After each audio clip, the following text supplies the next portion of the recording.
Last year, the Philippines made a bold promise. It said it would export 60,000 tons of durian to China, the biggest durian market on Earth. That sounded reasonable. After all, China eats more durian than the rest of the world combined. But here's what actually happened. In the first half of the year, China imported just 1,300 tons of Philippine durian. Not 60,000. Not even close. At the same time, more than 40,000 tons of durian sat unsold in Philippine warehouses. Some of it started to rot. Some grew mold.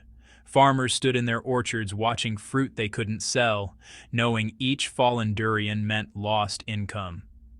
Very quickly, anger replaced confusion. Many in the Philippines began asking the same question: is China deliberately punishing us, or is there something else going on? Because when a fruit the whole world wants suddenly becomes unwanted, something has clearly gone wrong. To understand this crisis, you have to understand one simple fact. China is not just a buyer of durian, it is the market.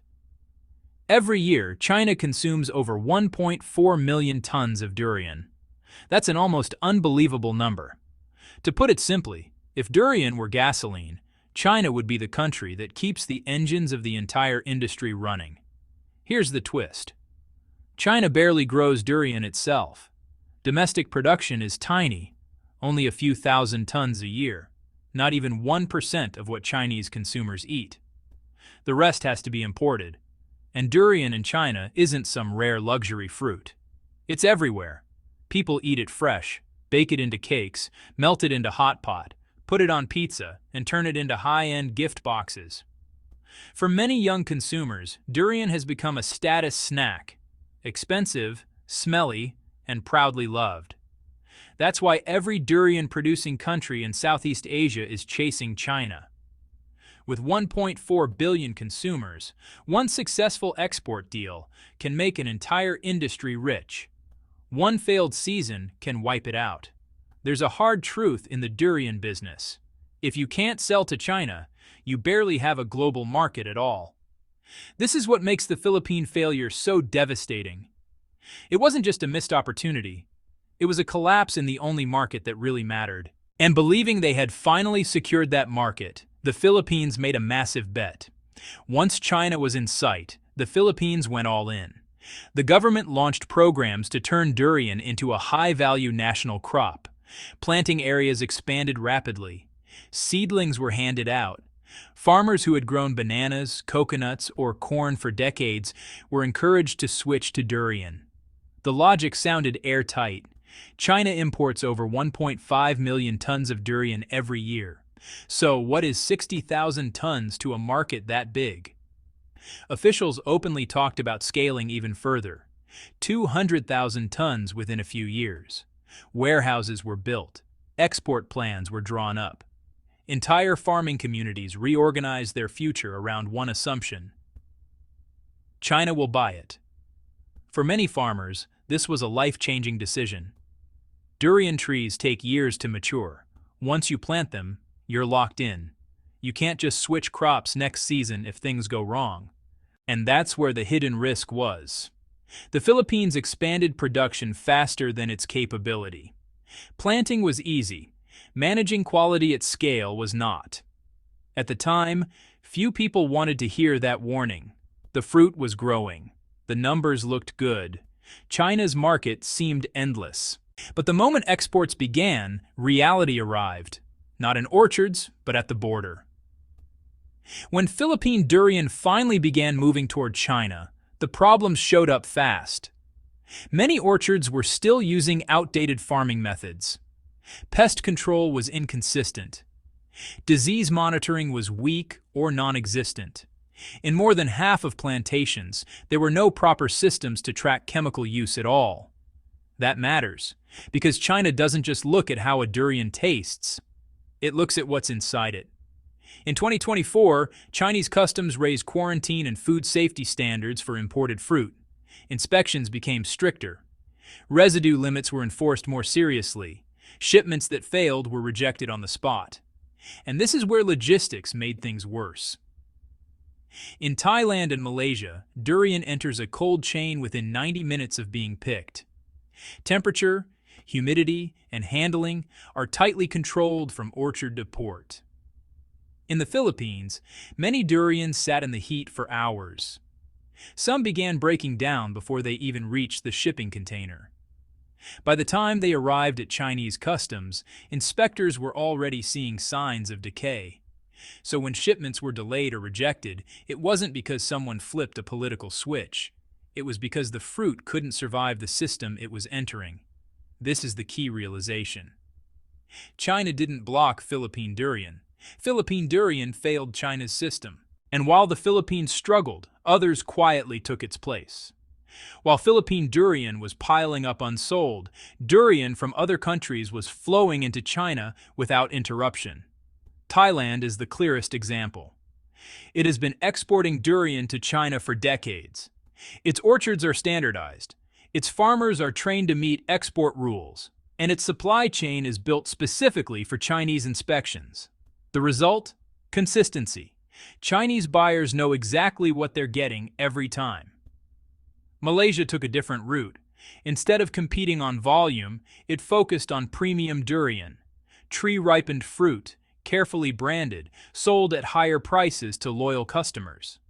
When Malaysia began exporting fresh durian to China, the first shipments sold out almost immediately. Vietnam adapted fastest. When China raised standards, Vietnamese exporters adjusted pesticide use, documentation, and cold chain handling within months. They didn't argue with the rules, they worked around them. This reveals how the market actually works. Chinese importers don't gamble. They don't buy based on sympathy or promises. They buy based on reliability. If a supplier fails once, orders don't slow down. They vanish. That's why this crisis isn't unique to the Philippines. The durian market is ruthless, and China is not a charity buyer. Up to this point, everything can be explained by quality, logistics, and standards. But for the Philippines, there was another factor quietly making things worse: politics. In recent years, tensions between China and the Philippines have increased, especially in the South China Sea. There were repeated maritime confrontations, Coast Guard standoffs, and public diplomatic disputes. At the same time, the Philippines moved closer to the United States as Washington increased pressure on Beijing. Now here's how this matters economically. China almost never announces outright sanctions on agricultural products. Instead, it tightens enforcement. Inspections become slower. Documentation is checked more strictly. Standards are applied with zero flexibility. For large, experienced exporters like Thailand, this is manageable. For fragile exporters like the Philippines, it's devastating. This is the balance people often miss. The Philippines already had quality and system weaknesses. Political tension didn't create those problems. It amplified them. What might have passed before now failed. So the most accurate way to describe what happened is this: quality problems opened the door. Politics slammed it wider. And just as the Philippines was losing ground, China's position itself was changing. For years, durian exporters believed one thing: China needed them more than they needed China. That assumption is no longer true. Over the past few years, China has started growing its own durian in Hainan. The scale is still small compared to imports, but the direction is clear. These durians are tree-ripened, picked at peak maturity, and reach consumers faster than frozen imports shipped across borders. For Chinese buyers, that changes expectations. When a market has no alternatives, it tolerates flaws. When alternatives appear, even small ones, tolerance disappears. China still imports most of its durian, but now it can choose. It can favor trusted suppliers. It can apply stricter rules.